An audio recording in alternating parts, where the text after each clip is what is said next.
Hello, today we're going to record together one of the cues from the soundtrack of Life, Death, and Late Night Tacos. Follow me. Okay, this is what the project of a cue looks like. We have a video track, we have a separator so I don't mix things. We have the guitar folder containing 5 guitar tracks.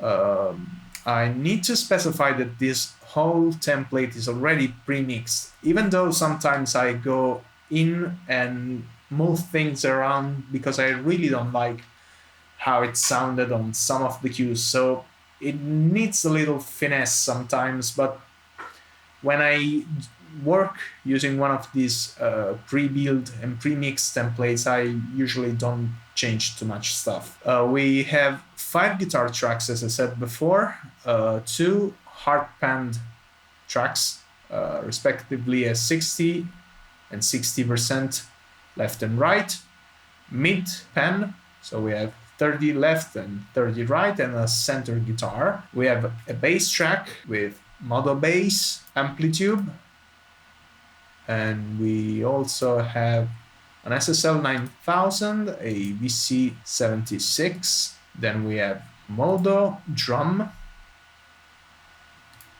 and the whole drums are already mixed. Let's start by looking at how I do things usually. Since I despise playing with a metronome, I mean, I can keep the tempo obviously, but I prefer playing with the feel of a drummer and a bass player behind my back. So what I usually do is I record a quick sketch of the center guitar part using the metronome.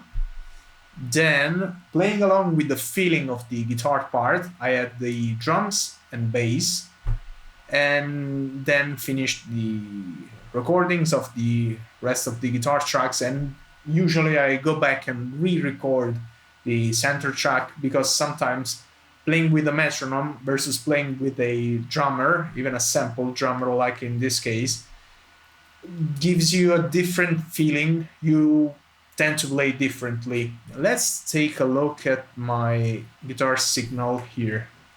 We have the guitar, which is a Fender Stratocaster equipped with a Seymour Duncan Jeff Beck and 2 Seymour Duncan SSL3 Hot for Strat.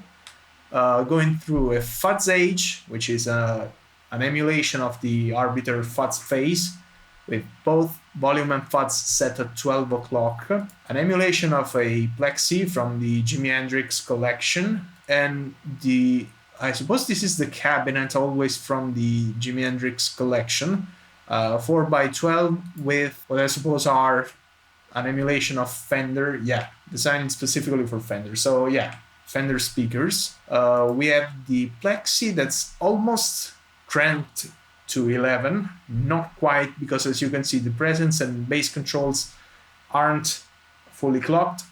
I have a big cut on the treble. The high treble loudness is at almost mid-run, and the normal loudness is at full tilt. We have the inputs 1 and 2 jumped, and what this sort of signal chain gives me is this type of tone.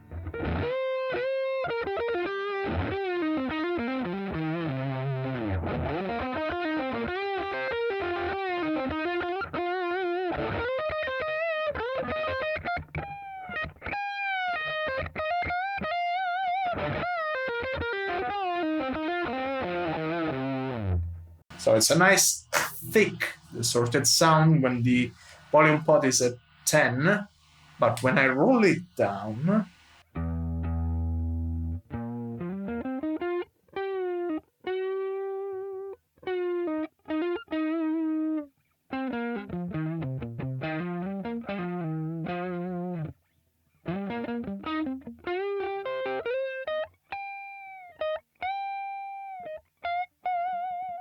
it gets in between a crunch and a clean tone, and it's really dynamic and responsive to the touch. The harder I dig with a pick, the more distorted it sounds. The lighter I go with my pick attack, the cleaner it will sound.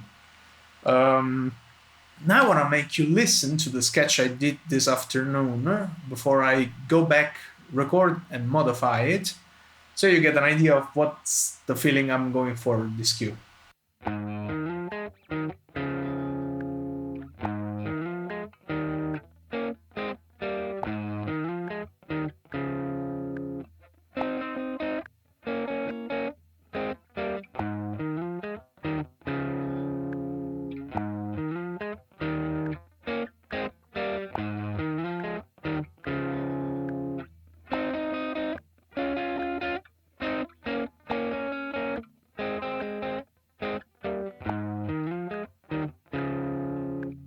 The part I want to change up is during the finale when I did.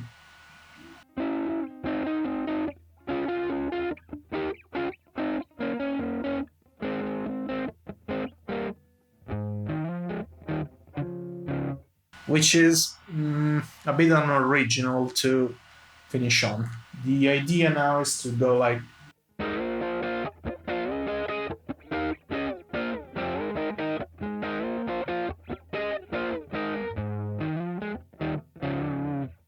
And then the cue ends here. Let's go back into Reaper and re-record this sketch.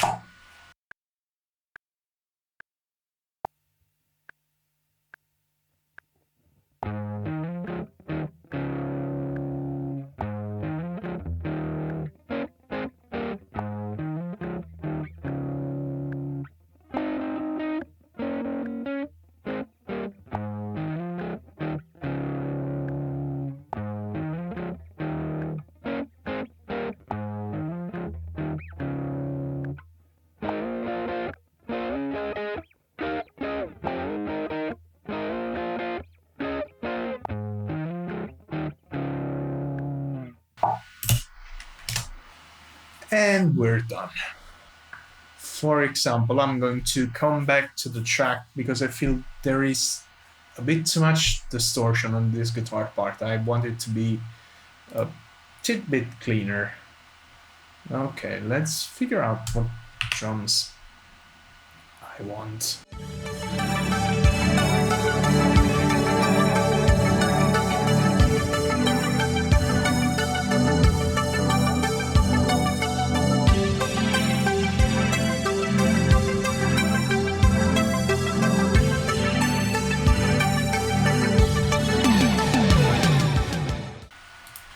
Okay, now that we've laid down the drum parts, I'm going to listen to it from start to finish one last time.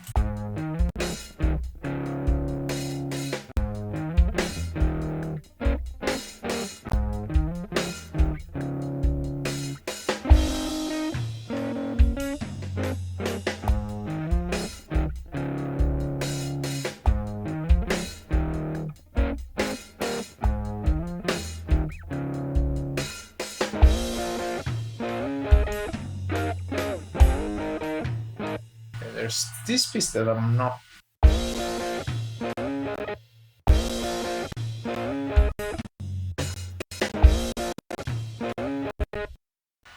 And that's the problem when you have a CPU from 6 years ago.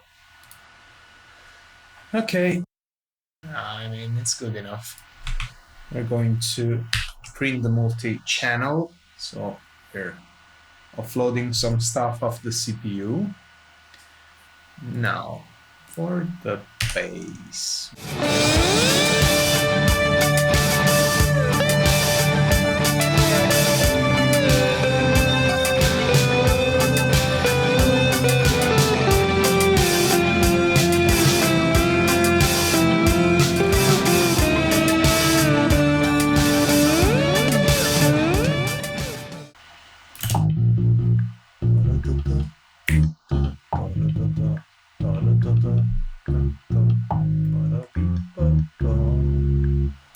Okay, now a few facts about this guitar.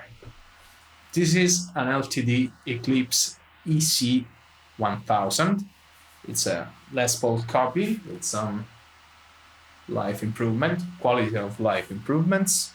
We have two Fishman Fluence Classic Open Core, which have the split coil mode and the the hot rod and PAF Classic mode here. This is the neck volume potentiometer. Okay, sorry, I didn't realize while I was tracking guitar mid-right that I didn't do this. This is the signal chain for mid-right. We have a big muff in front of a Marshall slash going through a slash cabinet. And then we have the middle left guitar, which is a big muff again, going into a Fender Deluxe Reverb into the Deluxe Reverb cabinet. Okay, let's go.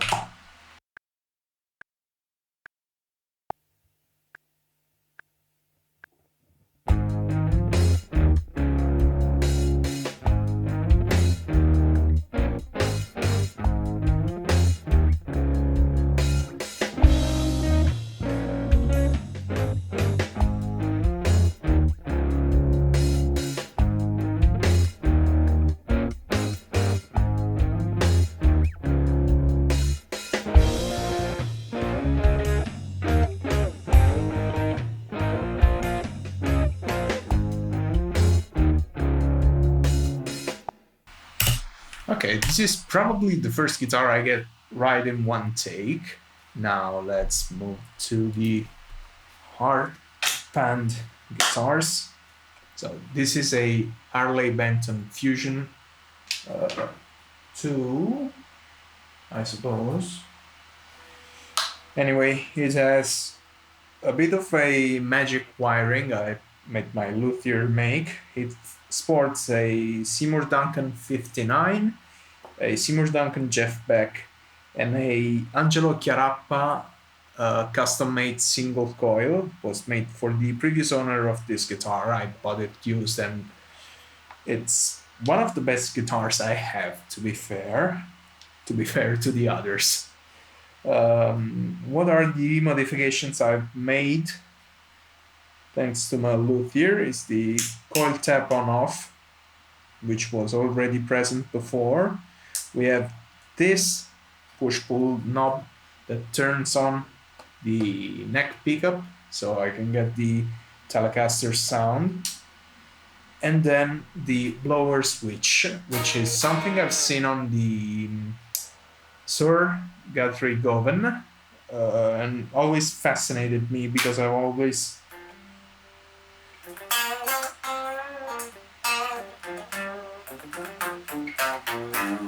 used the volume pot to get clean sounds out of distorted amps and vice versa. With the push of a button, I move from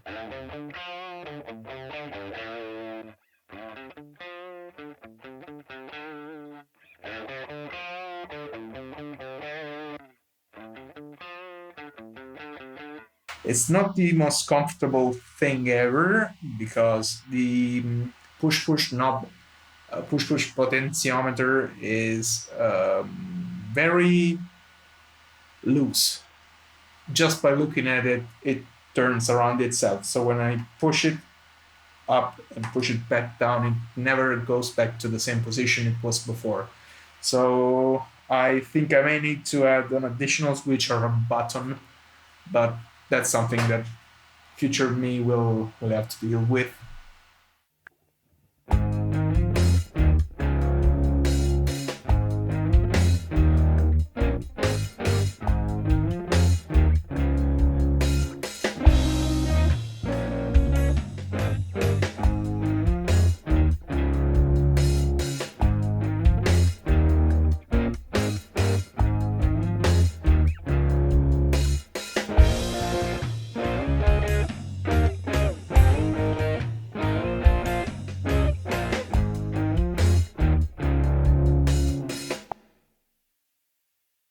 I forgot to show you the signal chain again. Guitar hard right is a OCD full tone going into a dot Z Mass 18 Junior with its proprietary cabinet. And the hard left is also the OCD full tone going into a Vox AC30 treble boost. This one is from the Brian May collection. The cabinet is the proprietary, I can't say that's goddamn word. It's proprietary cabinet from Vox with the brittle nickel.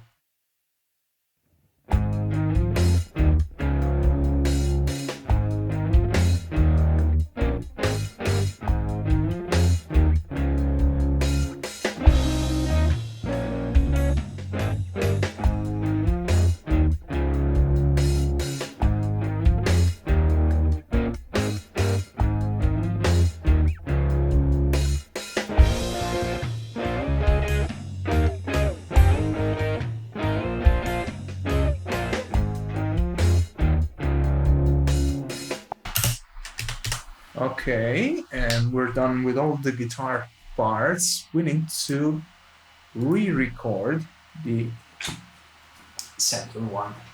I suppose you've already met this one. I've introduced you before, and it sports a similar wiring to the Fusion. We have a push-pull here. We have a push-pull on the tone knob to turn the neck pickup on in every position. We have the coil tap for the Jeff Beck humbucker, and we have the blower switch here. Almost clean tone.